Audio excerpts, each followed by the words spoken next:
Hello, Kuman229 here with another Topic of the Week video. This week I'll be discussing the lion turtle from Avatar: The Last Airbender. This week's topic was submitted by YouTube user Sly MongFox, and their topic is... I have a topic question. Do you think the lion turtle in the Avatar: The Last Airbender finale is a Deus Ex Machina? If so, why? If not, why not? Thanks. You're welcome. Now, a Deus Ex Machina is a plot device, a bad plot device, where the, it can really be anything, kind of comes out of nowhere, and just, boom, solves the problem. Just, usually, like, there's no build, there's no, like, conclusion, it's just, boom, alright, no, we're here, because the writer just couldn't figure out what to do. One of the most significant examples that I can think of right off the top of my head is Volume 3 of RWBY. After Cinder basically had literally everything given to her, the entire plot basically revolved around making things as easy as possible for her by making everyone else dumb. She gets the godlike maiden power, she's killed pretty much, our favorite characters, she takes over Beacon, she destroys everything, and then RWBY walks up and she's just like, oh, her eyes just like, glowy, explodey stuff, and then Cinder's defeated, and then it's like, boom, cut to white, and alright, by the way, you kind of stopped everything. That's a Deus Ex Machina. Now I can go about more on about Deus Ex Machinas, but that was the first one that came to mind, which is probably because I'm thinking a lot about RWBY right now. But a Deus Ex Machina is very much characterized by a problem, just major problems, just out of nowhere at the very end, just being solved. Usually, it doesn't even involve our characters that we care about. It's just something that kind of is like, it might have even the slightest bit of build-up. There might be like one reference to something, and then it comes in and it's like, but there's no establishment of how it solves these problems. I believe there was something in Bleach. I'm not as familiar with Bleach in terms of the last arc, but there was this like silver arrow thing that I think Ishida had that ended up weakening Yawok, and it's just like, oh yeah, by the way, did we establish that it could do this? Yeah, but I'm in terms of reading the manga, I'm still in the Soul Society arc. But Deus Ex Machinas are bad writing, just flat out bad. Just it's not satisfying. I think that's ultimately one of the biggest problems with it. It's not satisfying. It's not sensible. When you're watching something and you want to see these characters succeed, you want to see the good guys beat the bad guys. You want to see them actually do it, accomplish it, earn that victory. But then something comes out of nowhere and it's just like, whoop. Alright guys, problem's gone. You can all just go home now. You didn't even need to bother showing up because I just took care of everything. Yeah, it's the kind of menu you just sit there and you're just like, what? Now, to talk about the lion turtle. Is the lion turtle a Deus Ex Machina? No. I don't believe the lion turtle is a Deus Ex Machina. For one specific reason. While it's true that the lion turtle does kind of come out of left field, and with very little build-up, there's a little bit of it, but not much. Which, to be honest, I will say is one of the few actual real flaws of Avatar: The Last Airbender's writing. The lion turtle should have been built up a little bit more. And the concept of energy bending should have at least been mentioned at some point. The lion turtle does kind of come out of nowhere and present itself to Aang. The reason that he doesn't, I don't consider it a Deus Ex Machina, is because the lion turtle does not solve the problem. Aang wanted to defeat Ozai without killing him. Aang wanted to stay true to his morals. A lot of people give Aang crap for that. I don't understand why he's the last airbender if he can't keep to his airbending, morals and traditions and culture, then how's he expected to, bring the culture back? But, I think people give Aang too much crap for that. But Aang didn't want to kill Ozai. He wanted to stop him, and I think some people try to draw, comparisons to Roku not stopping Ozai. Roku could have stopped Ozai, but he didn't. And he had the opportunities, he just never did it.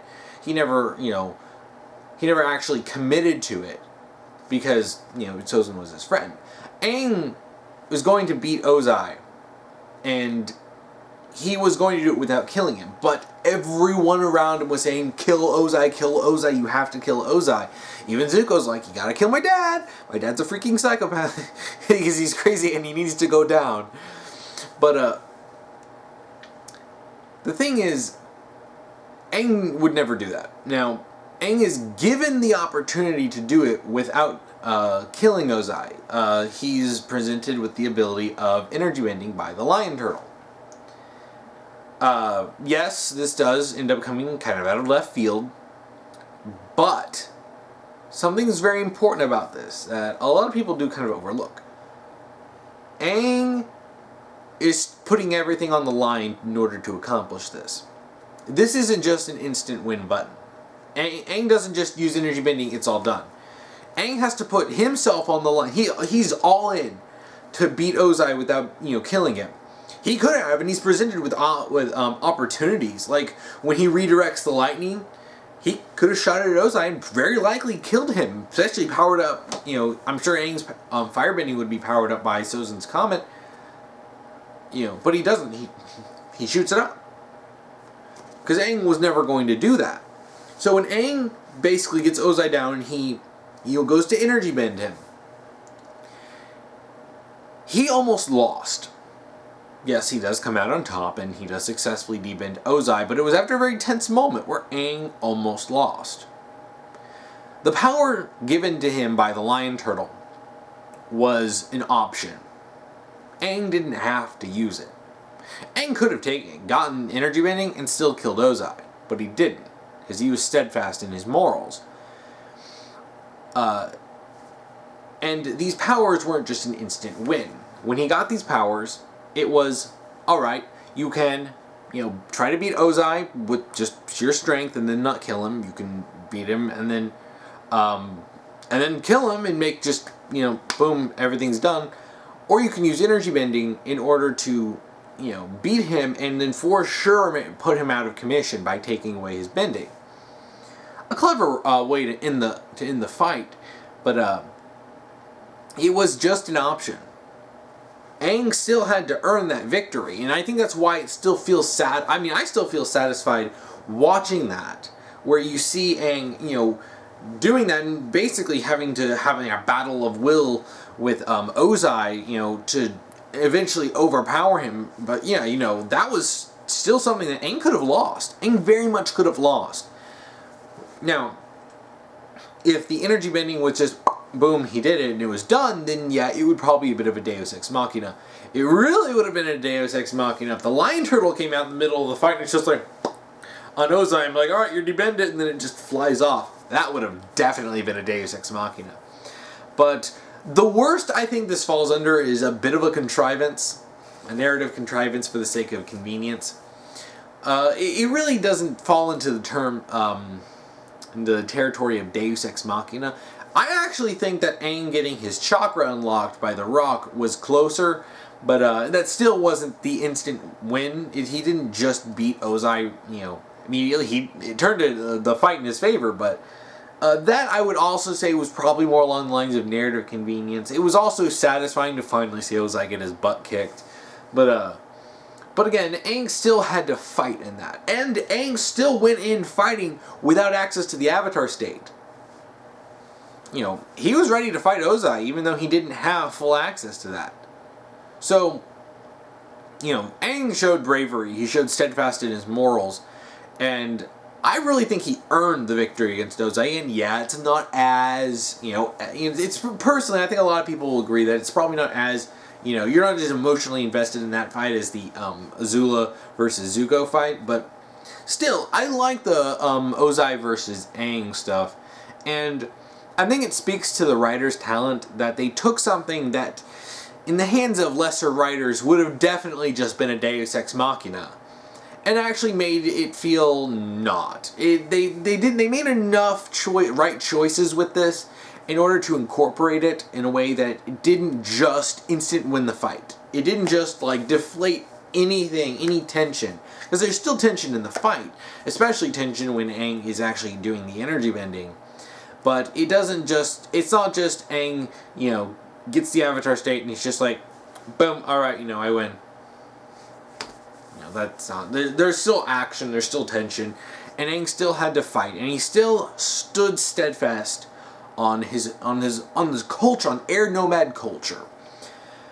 So, yeah, really, that's about it. There's not much to talk about with that because I just don't think it's a Deus Ex Machina. I really don't think it is. I mean, there are some issues. I mean, even some stuff like Katara using the healing water on Aang. It's like, well, I mean, we've already established the healing water, and it, reviving Aang at the end of Book 2. I didn't think it was a Deus Ex Machina. I mean, I do really have to go back and I have to compliment these writers because there's so many things that, like I said, a lot of other writers would have just pulled straight out of their butts.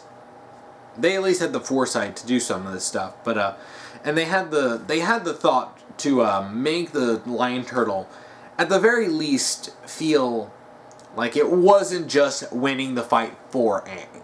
And we also got some nice lore.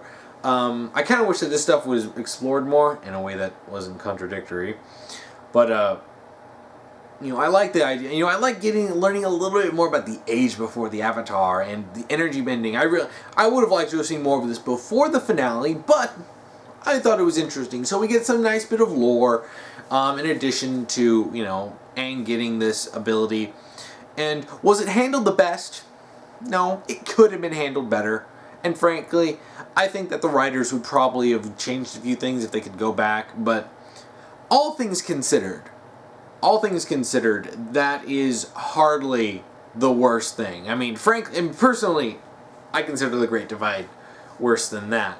Because The Great Divide's not even enjoyable. At least I enjoyed the fight, and I enjoyed the finale. And like a lot of stuff, there's enough good overall in the series that a few missteps, even something like this at the end, because endings are notoriously difficult, but I felt like there's enough good that outweighs any of the bad.